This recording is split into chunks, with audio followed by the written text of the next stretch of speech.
అందరికీ నమస్కారం. మన మహాభారత కథల సిరీస్కి స్వాగతం. అందరూ ఎలా ఉన్నారు?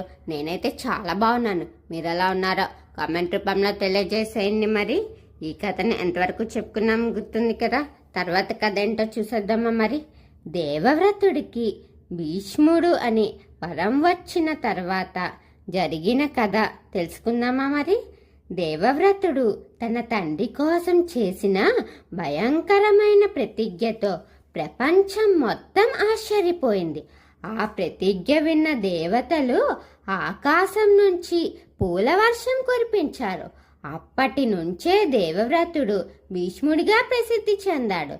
తన కుమారుడి త్యాగాన్ని చూసి ఎంతో ఆశ్చర్యపోయాడు శంతనుడు. వెంటనే భీష్ముడికి ఒక అద్భుతమైన వరం ఇచ్చాడు. నువ్వెప్పుడు మరణించాలో నువ్వే నిర్ణయించుకోగలవు అని ఆశీర్వదించాడు.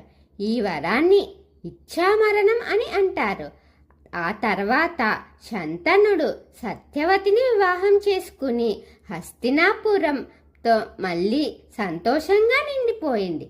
కొంతకాలానికి సత్యవతికి 2 కుమారులు పుట్టారు.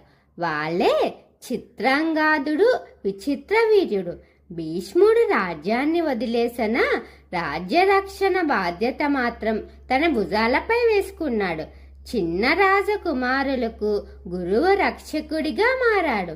కొన్ని సంవత్సరాల తర్వాత శంతనుడు మరణించాడు. అప్పుడు చిత్రంగదుడు రాజయ్యాడు. కానీ యుద్ధంలో చిత్రంగుడు మరణించాడు. దీంతో విచిత్రవీర్యుడు రాజయ్యాడు.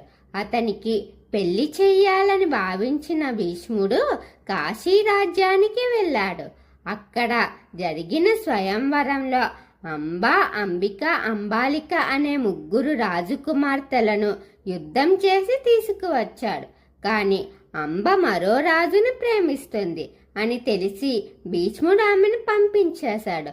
అయితే ఆ రాజు అంబను తిరస్కరించాడు.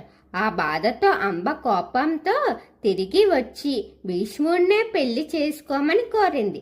కానీ తన ప్రతిజ్ఞ కారణంగా భీష్ముడు అంగీకరించలేదు. అప్పుడు అంబ కోపంతో ఇలా చెప్పింది, నీ అంతానికి నేనే కారణం అవుతాను అని. ఆ మాటలే తరువాత కురుక్షేత్ర యుద్ధంలో నిజమయ్యాయి.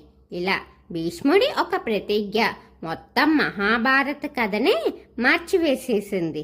దీని తర్వాత కథ తెలుసుకోవాలనుకుంటున్నారా? మరి వీడియో కోసం ఎదురు చూస్తూ ఉండండి. వీడియో నచ్చితే లైక్, షేర్, కామెంట్ చేయండి. మన ఛానల్ని సబ్స్క్రైబ్ చేయండి. ఓం శ్రీ మాత్రే నమః.